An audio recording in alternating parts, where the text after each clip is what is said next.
TikTok Clock ikinukumpara sa Eat Bulaga at sa likod ng kontrobersya na kinasangkutan ng dating hashtag member na si Nico Natividad patungkol nga kay Vice Ganda.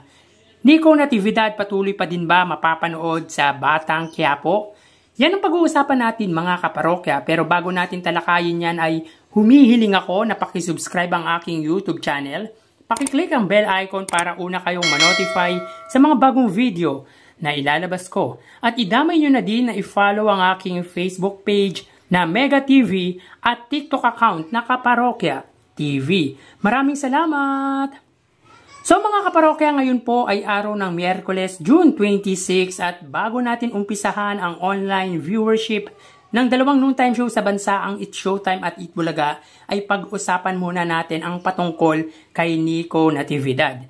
So mga kaparokya, susunod po natin ang patungkol nga po sa Eat Bulaga. So kamakailan ay umingay ang pangalan ng dating hashtag member na si Nico Natividad dahil sa mga reaction post nito sa nangyari sa isang segment ng It's Showtime na especially for you, partikular kay Vice Ganda. At aminado naman si Nico Natividad na sa likod ng mga ginawa niya ay posible daw na mawalan siya ng trabaho. So malungkot ito para kay Nico Natividad, but he brave enough kasi alam niya na pader ang mababangga niya kung sakali. So alam naman natin kung gaano kalaki ang fan base or supporters ng unkabogable star na si Vice Ganda, kung kaya't pinanawagan ng mga ito na alisin siya sa Batang Quiapo na pinagbibidahan ni Coco Martin. So sa mga hindi nakakaalam, si Coco Martin at Vice Ganda ay mag-best friend. So para mapatunayan nga na hindi mawawala si Nico Natividad sa serye ni Coco Martin, ay nitong nagdaang Huwebes, June 20, sa isang show ni Christy Fermin kasama si Romel Chica, anya patuloy pa din daw mapapanood si Nico sa Batang Quiapo at mawawala lang daw di umano ito kung wala na ang karakter nito sa nasabing serye. At ayon pa kamo sa veteranang showbiz columnist ay hindi daw makikinig si Coco Martin sa kung ano-anong issue na kumakalat ngayon. Ayon daw sa kanyang reliable source. Well, para sa akin, good for Nico Natividad kasi sa likod ng nangyari ay patuloy pa din siya mapapanood sa Batang Quiapo. At kahit pa sabihin natin na kaibigan ni Vice Ganda si Coco Martin, syempre, iba pa din yung tiwalang ibinibigay ni Coco Martin sa mga nakakasama niya sa trabaho. He matured enough para madala sa mga isyong alam naman niya na maliit na bagay lamang. And for sure, Vice Ganda's not asking anything kay Coco Martin para lamang bigyan siya ng pabor dahil alam din ni Vice Ganda ang pinagdaanan ng mga hashtag members, partikular nga kay Nico Natividad. So again, maganda ito para kay Nico Natividad. Samantalang, ang TikTok Clock ay ikinukumpara nga sa ratings ng Eat Bulaga.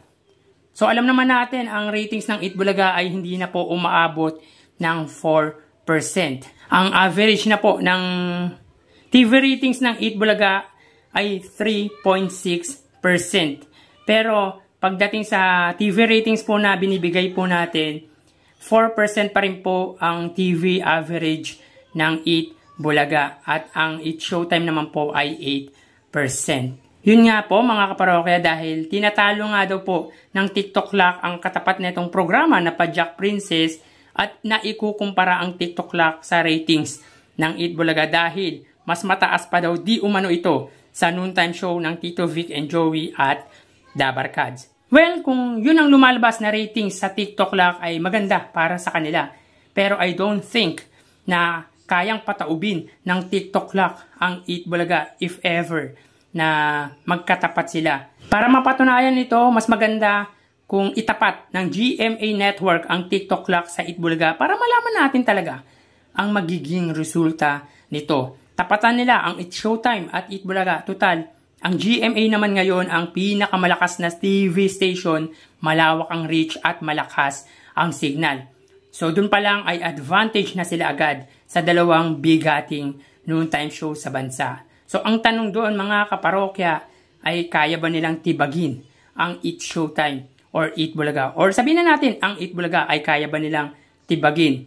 Well, siguro mga kaparokya na ikukumpara lang siya dahil mas mataas nga ito sa ratings ng Eat Bulaga, pero I don't believe na kapag itinapat ito sa Eat Bulaga ay tatalunin nito ang pinakamatagal na noontime show sa bansa. Unless kunin nila ang PTV, IBC, SMNI, tapos GMA-GTV, siguro kayang-kaya nilang talunin sa ratings ang Eat Bulaga. Even yung Eat Showtime, mga kaparokya. Kayo mga kaparokya, tingin nyo ba kayang gumawa ng sariling noontime show ang GMA at ang TikTok lang ang itatapat sa dalawang noontime show?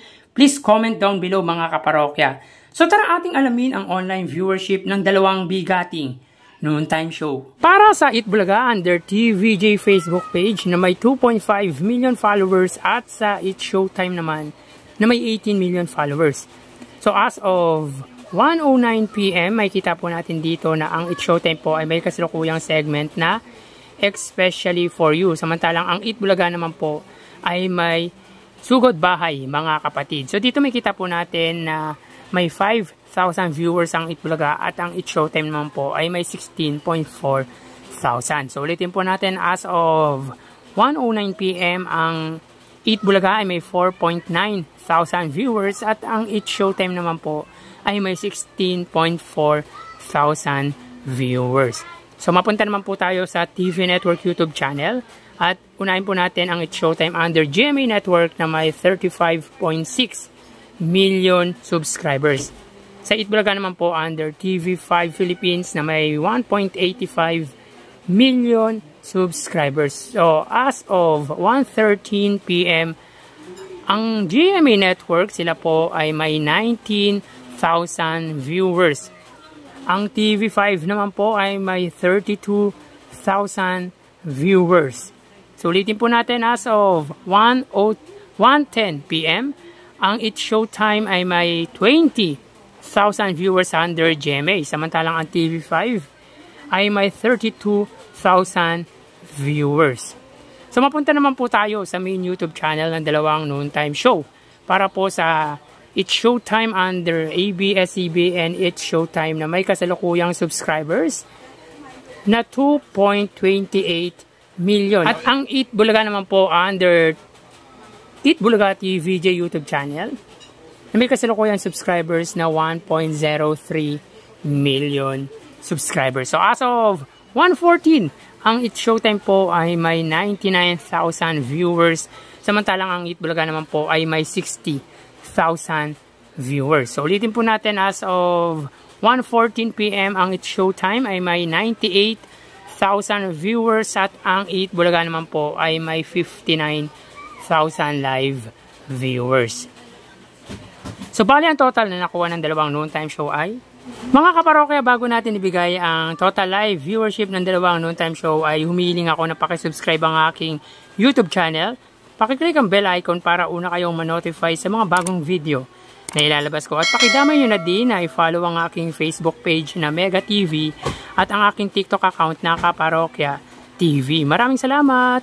So bali ang total na nakuha ng Eat Bulaga sa unang yugto ay 96,000 viewers. Samantalang ang Eat Showtime naman po ay may 134,000 viewers. So ulitin po natin, ang Eat Bulaga ay may 96,000 viewers at ang Eat Showtime naman po ay may 134,000 viewers. So yan po ang lumalabas sa kanilang online viewership as of 1:13 PM.